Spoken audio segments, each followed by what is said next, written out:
네, 오늘은 영원히 견고한 성, 영원히 견고한 성이란 제목으로 말씀을 나누겠는데요. 이렇게 제목을 잡은 것은 8절에 보면요. 예, 만군의 여호와의 성, 예, 이것을 하나님이 영원히 견고하게 하시리다라고 말씀해 주고 있어요. 그러니까 쉽게 말씀드리면 이 산은, 이 성, 뭐 산, 이건 사실 뭐 시온산, 예, 뭐 예루살렘 성을 다 뜻하는 게 아니겠습니까? 중요한 것은 지리적인 것을 뜻하는 게 아니라 예, 여기서 의미하는 것은 우리가 하나님의 임재 가운데 살아간다면, 뭐 더 쉽게 말하자면 하나님의 다스림을 받으며 우리가 살아갈 때 하나님은 우리에게 영원히 견고한 성이 되어 주시겠다라는 것이죠. 예, 그래서요, 첫 번째로는요, 영원히 견고한 성이신 하나님을 의지해야 합니다. 1절부터 3절인데요. 여호와는 위대하시니 우리 하나님의 성 거룩한 산에서 극진히 찬양 받으시리로다. 터가 높고 아름다워 온 세계가 즐거워하며 큰 왕의 성 곧 북방에 있는 시온산이 그러하도다. 하나님이 그 여러 궁중에서 자기를 요새로 알리셨도다. 예, 이 시편 48편에 이렇게 배경을 살펴봤는데 찾아봤는데요. 어, 히스기야 왕 때로 추정을 하더라고요. 이 히스기야 이게 어떤 사건 이후에 이 시가 기록되었나? 물론 이게 고라 자손의 시이기는 한데요. 아수르의 그 사내립이 쳐들어와서 정말 이렇게 히스기야 왕 때 멸망 직전까지 갔습니다. 그때 하나님께서 예, 도와주셔 가지고요.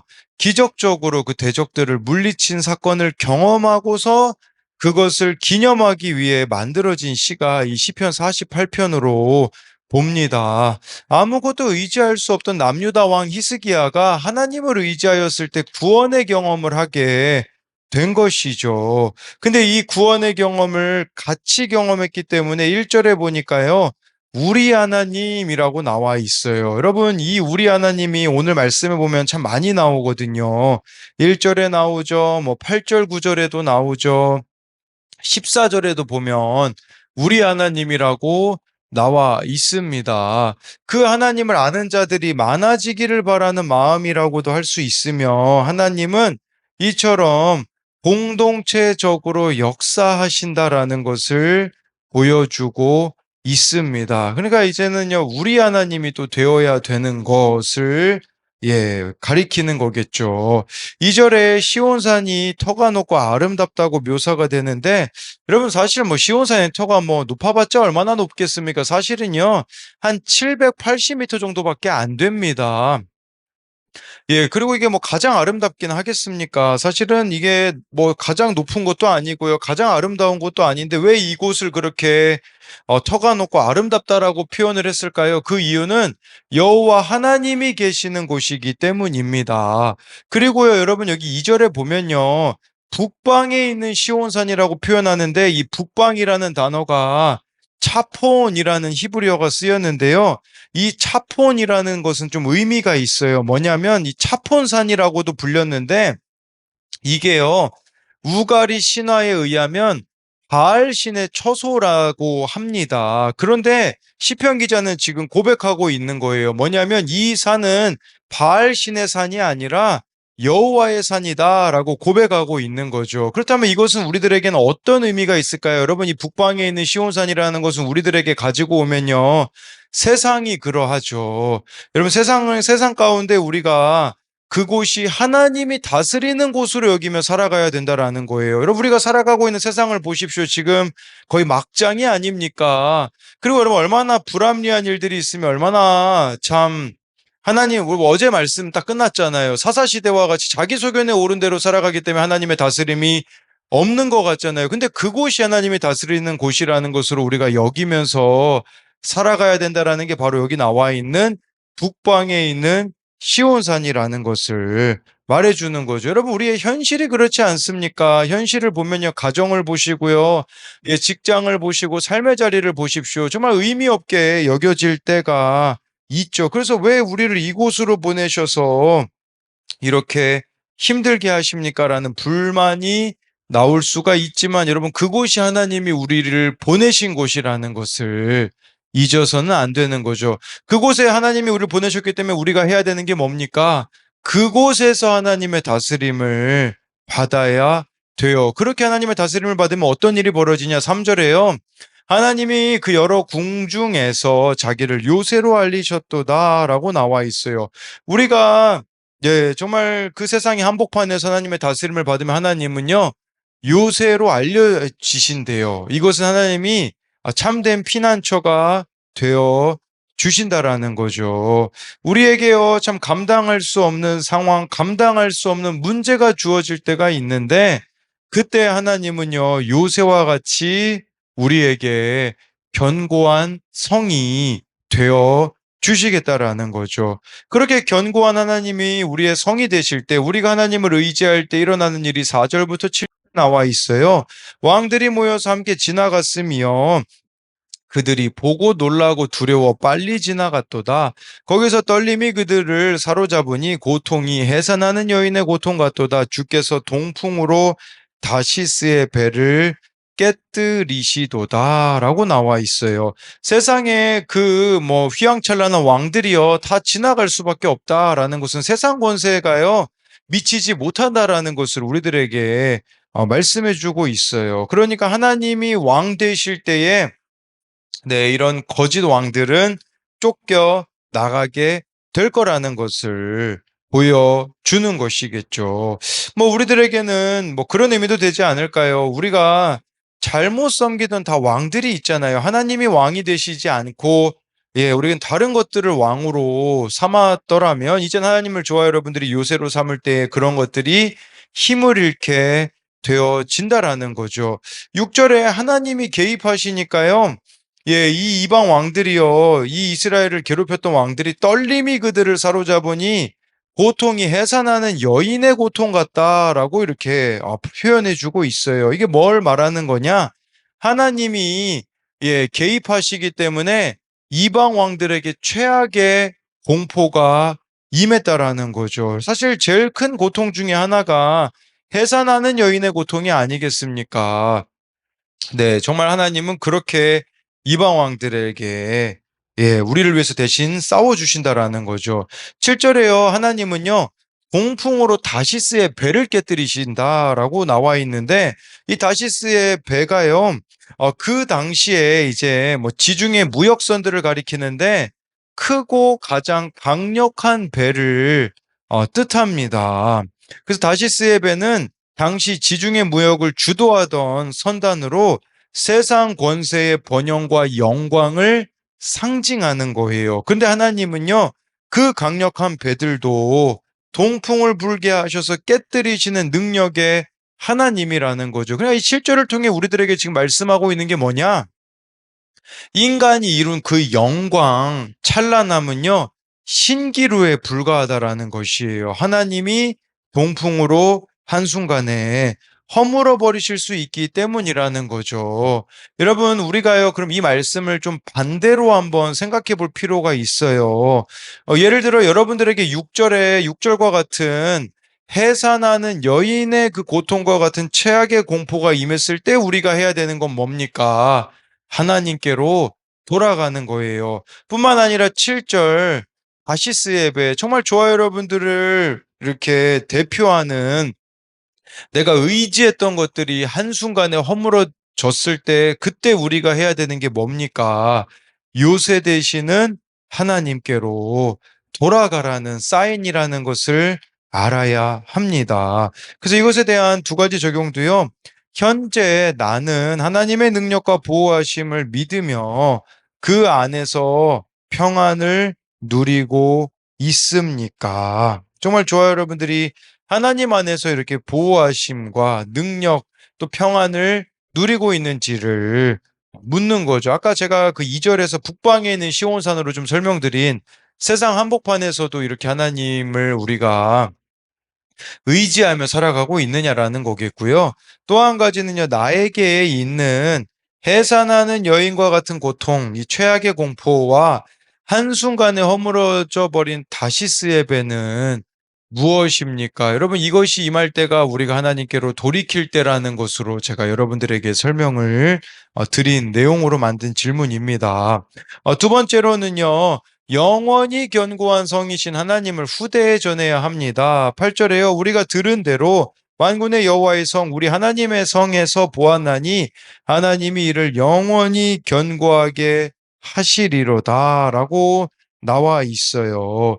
예, 그래서 이들이 들은 대로라고 하잖아요. 뭘 들었습니까?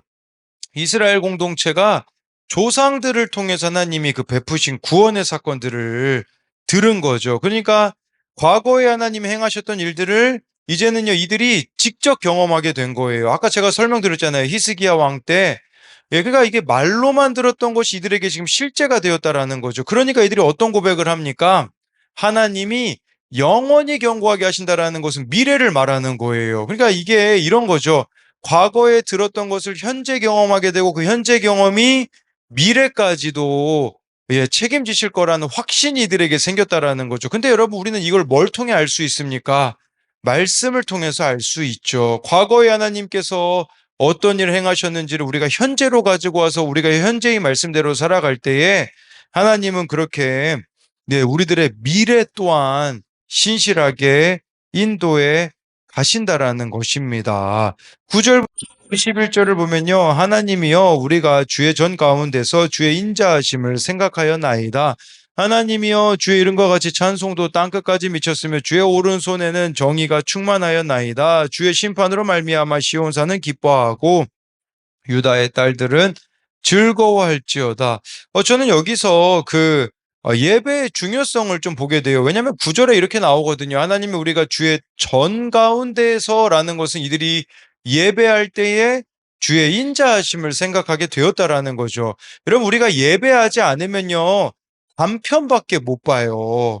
그러니까 이 주의 인자하심을 보지 못하거든요. 그러니까 우리가 예배하지 않으면 내가 처한 상황이 다 최악인 것 같고 더 이상 인생에 길이 없는 것 같은 상황들이 우리들에게 있거든요. 근데 그때 저와 여러분들이 예배하잖아요. 그러면 주의 인자하심을 생각하게 되어지는 거예요. 내 생각엔 최악일 수 있는데, 아, 이게 하나님의 배려구나.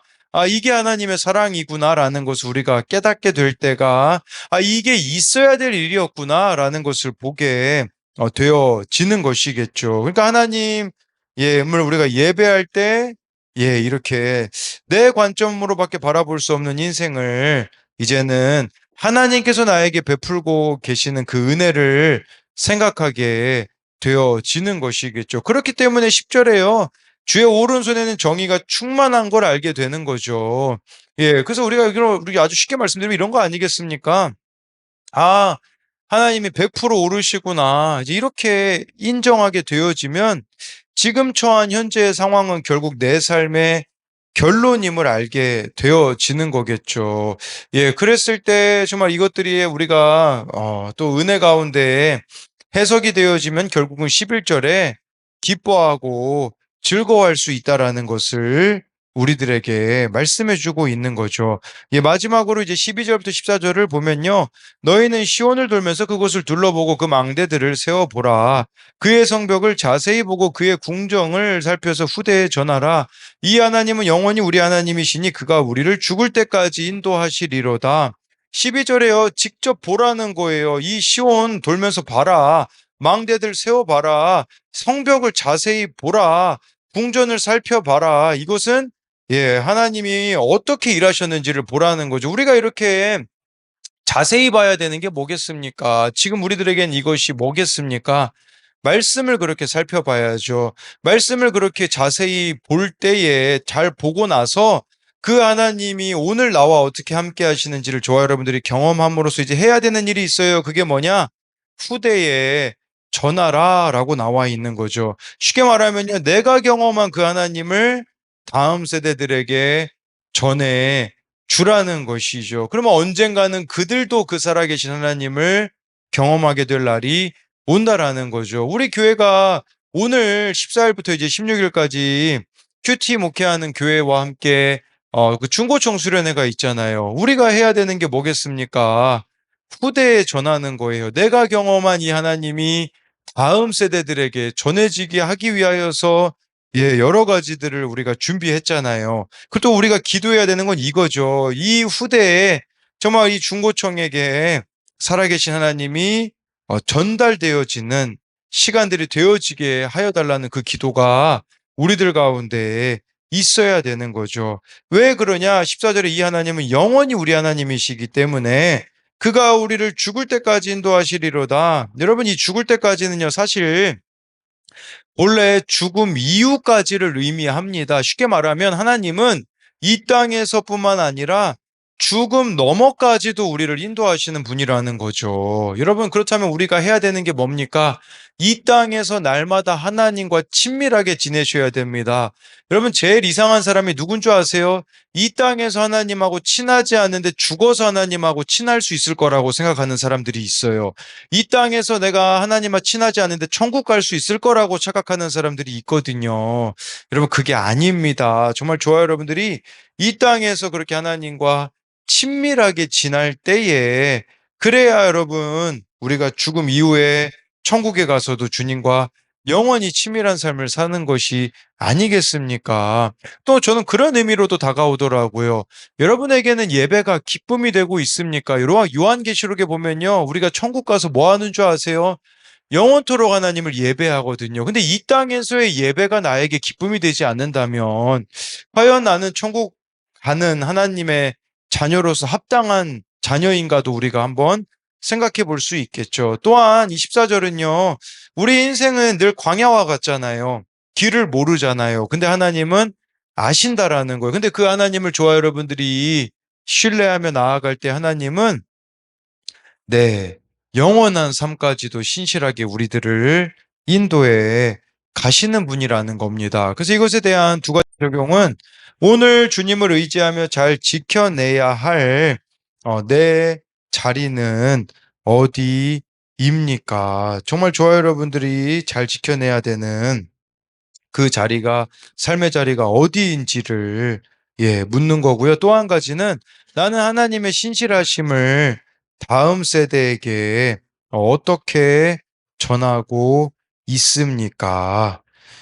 네, 기도하겠습니다. 살아계신 하나님, 오늘 말씀에 정말 이렇게 시온산 하나님이 이 구원의 은혜를 베풀어 주신 것을 시편 기자가 기억을 합니다. 히스기야 왕 때에 정말 그 아수르에 의하여서 멸망당할 수밖에 없는 남유다를 구원해 주신 그 은혜를 경험함으로써 정말 하나님의 다스림을 받는 것이 얼마나 중요한지를 보게 됩니다. 공동체적으로 하나님을 경험했기 때문에 우리 하나님이라고 고백하는데 하나님, 우리에게도 이 일들이 일어나기 원합니다. 오늘 하나님께서 행하시는 그 구원의 일들이 우리 가운데 있게 하여 주사 우리 또한 우리 하나님이라는 고백으로 공동체적인 하나님으로 또 고백하며 나아갈 수 있게 하여 주옵시고 하나님, 좀 하나님을 의지하지 않는 인생 가운데는 해산하는 여인의 고통이 온다고 합니다. 정말 최악의 고통을 경험할 수밖에 없고 하나님 없는 인생은 동풍으로 다시스 배가 깨뜨려지는 것과 같은 그런 일들을 경험하게 되어지는데 그때에 우리가 하나님께로 돌이키는 자들이 되게 하여 주옵소서. 하나님뿐만 아니라 우리에게 주어진 이 삶의 자리 가운데 하나님을 그렇게 의지하며 나아갈 때에 하나님이 영원히 견고하게 하시리라 라고 말씀하시는 것을 봅니다. 뿐만 아니라 정말 시온을 돌면서 둘러보고 망대를 세워보고 성벽을 자세히 보고 궁전을 살펴 후대에게 전하라고 하는 것은 우리들에게 정말 말씀대로 믿고 살고 누리는 것을 후대에게 전하라는 것이 아니겠습니까? 정말 이 중고청 수련회가 오늘부터 토요일까지 있는데 후대에게 다음 세대들에게 살아계신 하나님이 전달되어지는 정말 그들이 인격적으로 하나님을 만남으로써 정말 어른들이 경험한 그 하나님을 현재 세대들이 경험하게 하여 주시고 이 현재 세대들이 경험함으로써 그 뒤에 다음 세대들에게도 살아계신 하나님을 전하는 자들이 되어질 수 있도록 우리 주님께서 인도하여 주실 것을 믿으며 살아계신 예수님 이름으로 기도드립니다. 아멘.